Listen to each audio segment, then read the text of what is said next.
Salut, aujourd'hui on va voir la différence entre lutin, gnome, elfe, korrigan, nain et farfadet, ainsi que celle plus simple entre Riri, Fifi et Loulou.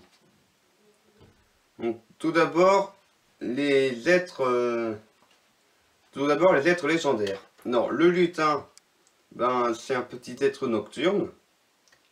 Le gnome, il est petit, c'est un être élémentaire, c'est-à-dire que les gnomes peuvent interagir avec les éléments comme l'eau, la terre, le feu. Et en plus, c'est un être qui est souterrain. L'elfe, il est anthropomorphe. Le korrigan, il est petit, bienveillant ou malveillant. Ça peut dépendre pour le korrigan. Le nain, il est petit et il est plutôt souterrain. Le farfadet est petit et espiègle.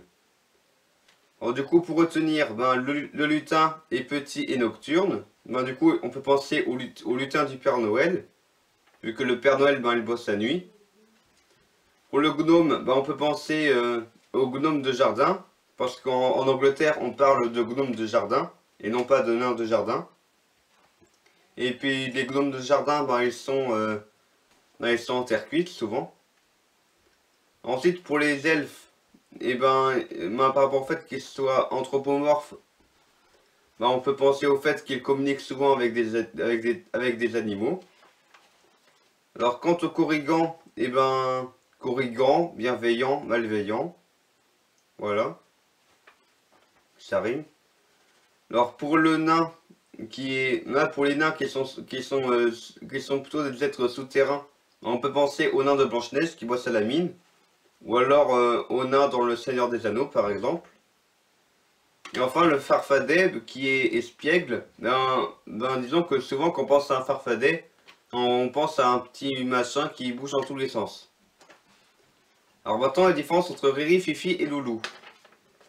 Eh bien Riri c'est rouge, Fifi c'est bleu et Loulou c'est vert. Alors du coup par rapport aux casquettes souvent. Et du coup, pour retenir, on peut penser que Riri et Fifi, c'est-à-dire que le rouge et le bleu, font partie des 3 couleurs primaires pour tout ce qui est peinture.